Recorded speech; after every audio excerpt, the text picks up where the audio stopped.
Hello. It is an honor to be invited to speak at this long-standing endocrine internal medicine symposium at your esteemed university. 10 years ago, I was asked to give a lecture focusing solely on thyroid nodules. Over the past decade, however, primary care physicians have accumulated significant experience and knowledge in thyroid ultrasound. As a result, this time, I was asked to present a more in-depth topic. I will proceed in the following order.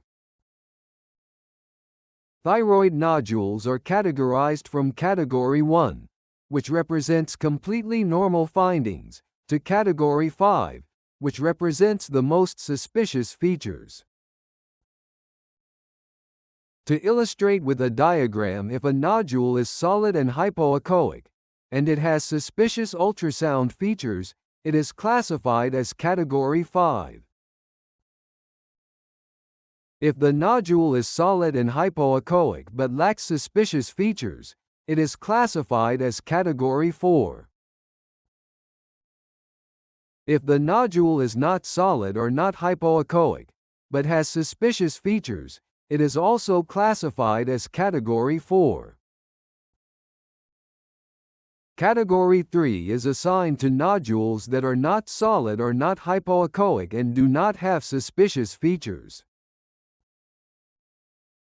Simple cysts or colloid cysts are classified as Category 2. While categorizing nodules is important, adhering to the size criteria for fine needle aspiration is arguably more critical. I fully understand that following the guidelines can be challenging in clinical practice. In fact, about 1/3 of patients with subcentimeter nodules referred to our center were not candidates for FNA according to guidelines. Performing FNA on nodules that fall outside of guideline criteria often results in inconclusive outcomes, such as insufficient cellularity or atypia of undetermined significance. Ironically, by performing FNAs on low-risk nodules, we may end up repeating unnecessary procedures. Now, consider this: among the 4 nodules shown, which one is cancer? Based on their ultrasound appearance, I would classify all as Category 5. However, none of them are cancers. If you look at the previous images, they were all Category 3 nodules that decreased in size over time and became more suspicious in appearance. This phenomenon is known as mummification. With experience, you might suspect mummification based on ultrasound findings alone, but definitive diagnosis requires comparison with prior images. Mummified nodules frequently yield non-diagnostic or atypical cytology results. There are various conditions that may mimic thyroid nodules, and identifying air-containing lesions is particularly important. The most echogenic features seen on ultrasound are calcifications and air. Calcifications typically cast a posterior acoustic shadow, while air produces a ring-down artifact. Ultrasound is not just about interpreting static images, it's about understanding disease and capturing the right images that support diagnosis. In these examples, the ring-down artifact is not well visualized. If the examiner had suspected the diagnosis, they would have captured the artifact more clearly, as demonstrated earlier.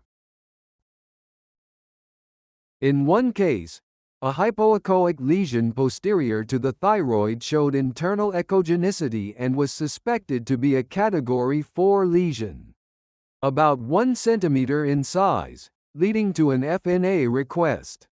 The diagnosis became more evident upon reviewing the video clip.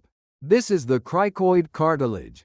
This is the carotid artery. Here is the thyroid, and this is the esophagus. The lesion is an esophageal diverticulum with visible ring-down artifacts.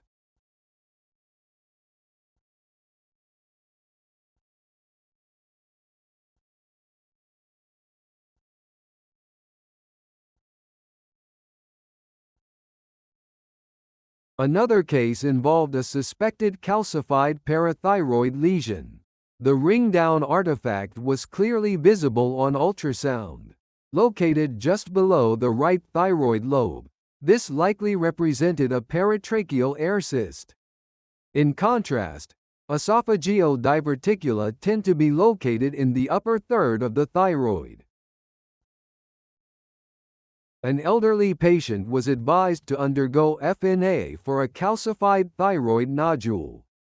However, when I performed ultrasound myself, I observed air, and the final diagnosis was a piriform sinus fistula.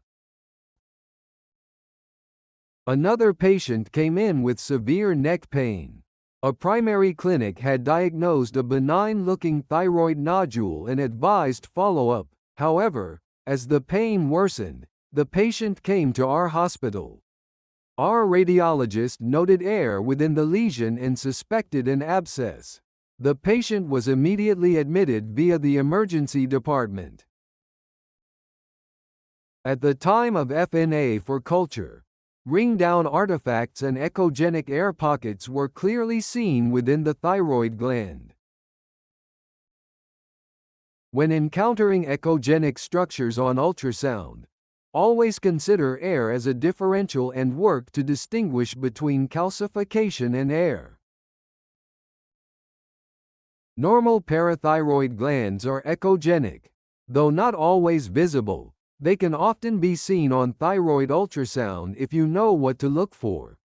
The superior glands typically appear along the posterior mid-thyroid, while inferior glands lie below the thyroid lobe. Let me show you a video. I'll show you the superior and inferior parathyroid glands in transverse view, in that order.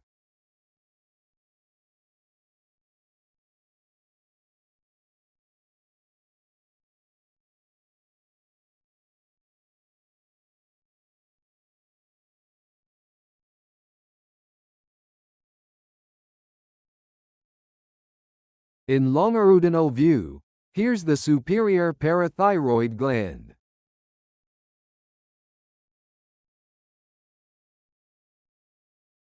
In one patient, a hypoechoic lesion was noted below the thyroid. Upon close inspection, a surrounding echogenic normal parathyroid gland was visible. This makes diagnosis easier. In larger parathyroid lesions, the normal echogenic rim may not be seen. Here's another video.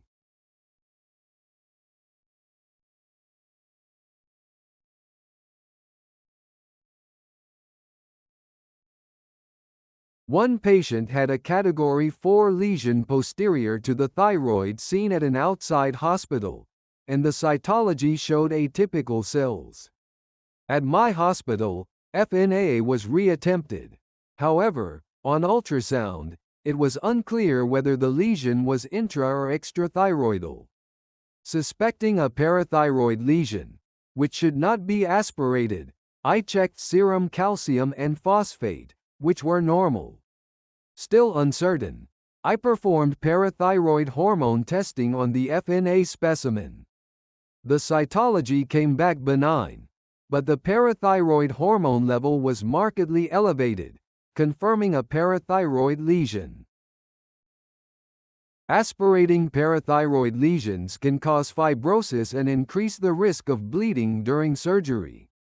Therefore, if you suspect a parathyroid lesion, even slightly, it's best to avoid FNA and check serum parathyroid hormone first, even if calcium and phosphate are normal. If FNA must be performed, be sure to measure parathyroid hormone from the aspirate because parathyroid and thyroid cells are hard to distinguish cytologically. Now let's briefly touch on lymph nodes in thyroid cancer. It's a vast topic, So today I'll focus on thyroid cancer-related lymph nodes. Here is a normal lymph node. It has an internal fatty hilum and hilar vascularity. Suspicious lymph node features in thyroid cancer include hyperechogenicity, calcifications, cystic changes, and abnormal vascularity. There are FNA size criteria for suspicious lymph nodes, and these differ in postoperative settings. Let's look at some numbers. In patients with papillary thyroid microcarcinomas, central neck dissection reveals metastasis in about 65%, and lateral neck dissection in about 45%. Korean studies suggest that only around 15% of these patients undergo lateral dissection based on imaging. This implies that over 30% may have undetected lateral lymph node metastasis. However, most are micrometastases, and current consensus supports a conservative approach. One patient was diagnosed with lymph node metastasis at an outside hospital based on cytology. The external ultrasound only showed loss of fatty hilum. However, at my hospital, I observed a fatty hilum and hilar vascularity, suggesting a benign node. Still, surgery revealed metastasis even in level 2 nodes that had not been aspirated. To identify clinically significant lymph node metastasis, it is essential to check tumor markers. Among 2 patients diagnosed with metastasis, which one had abnormal markers? The patient on the left had mildly elevated serum thyroglobulin, while the one on the right had normal levels. Both underwent radiofrequency ablation, and the patient on the left showed normalization of tumor markers after 1 month. Understanding the frequency and clinical implications of lymph node metastasis in thyroid cancer is crucial. To improve patient care, make it a habit to always check tumor markers along with ultrasound. If you only perform thyroid ultrasound, the anatomy is fairly straightforward. But if you perform a comprehensive neck ultrasound, the anatomical complexity increases significantly. Since both thyroid and lymph nodes must be evaluated, detailed knowledge of cervical anatomy is essential. In one case, an FNA was requested for a suspicious lymph node in the right lateral neck. On ultrasound, the lesion appeared to lack a fatty hilum. However, upon closer inspection, it was connected to a nerve, which entered the cervical spine. This turned out to be a neuroma originating from the brachial plexus. Here is a video.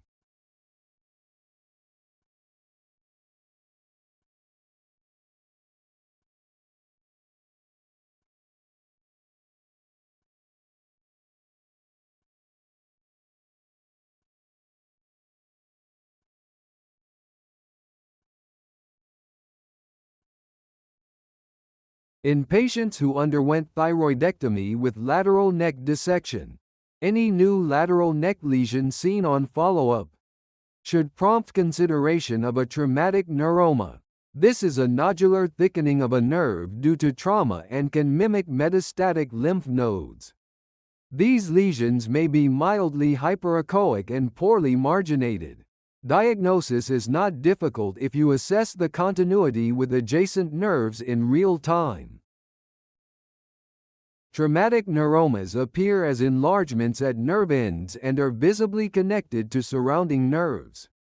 In this video, you can see the carotid artery, anterior tubercle, posterior tubercle, and brachial plexus. Following the brachial plexus upward, you can see the traumatic neuroma.